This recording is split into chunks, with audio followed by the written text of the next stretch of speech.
வழக்கம் போல ஒரு ஹாரர் படத்தோட நான் வந்திருக்கேன். இந்த படத்தோட பேரு டிஎஸ்சி ரை. இது ஒரு மலையாள பேய் படம். வழக்கம் போல இந்த மலையாள பேய் படங்கள்ல ஹஹா ஓஹோ ஏஹே அப்படின்னு பேசிய பழக்கப்பட்ட நம்ம ஆளுங்க இந்த படத்தையும் அப்படிதான் பேசினானுங்க.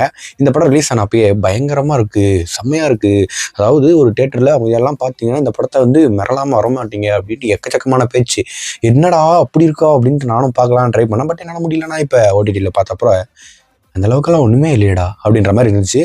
பட் நிறைய ஜம்ஸ்கேர் சூப்பராக ஒர்க் ஆயிருந்துச்சு. 1000 Days 1000 மூவி சேலஞ்சில் இன்னைக்கு டே 73. இந்த படத்தோட ஸ்டோரி என்னன்னு கேட்டிங்கன்னா, படத்தோட ஹீரோ ஒரு கெட் டுகெதர் போறாரு. அங்க அவர் கூட படிச்ச ஒரு பொண்ணை மீட் பண்றாரு. அந்த பொண்ணு கூட பேசுறாரு, அந்த பொண்ணு கூட கனெக்ட் ஆயிடுறாரு.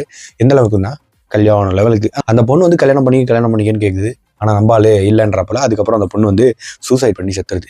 இதுக்கப்புறம் அந்த பொண்ணோட வீட்டுக்கு போகிற நம்ம ஹீரோ அந்த பொண்ணோட ஒரு கிளிப்பை எடுத்துக்கிட்டு வராப்புல அதுலேருந்து அவர் வீட்டில் ஒரு பேய் இருக்குது அப்படின்ற மாதிரி நம்மளுக்கு காட்டுறாங்க. இந்த படத்தோட விஷுவலும் சரி, சவுண்ட் எஃபெக்டும் சரி சூப்பராக இருக்குது. அதெல்லாம் குறையே கிடையாது. ஆனால் இந்த படத்தோட ஸ்டோரியில தான் குறைய. அந்த அளவுக்கு இது எங்கேஜிங்காக இல்லை. ஒரு அர்த்த பழகான பேய் பட கதையை எடுத்து வச்சிருக்காங்க. அதுதான் இந்த படத்தோட ஸ்டோரி. இந்த படத்தில் ஒரு சில ஜம்ஸ்கேர் அங்கங்கே ஒர்க் ஆகுது.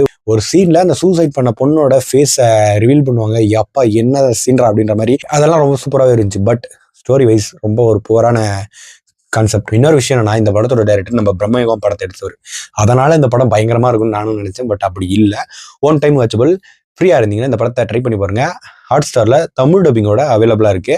இந்த வீடியோ பிடிச்சிருந்தா லைக் பண்ணுங்க, கமெண்ட் பண்ணுங்க, ஷேர் பண்ணி ஃபாலோ பண்ணணும்பா. ஓகே.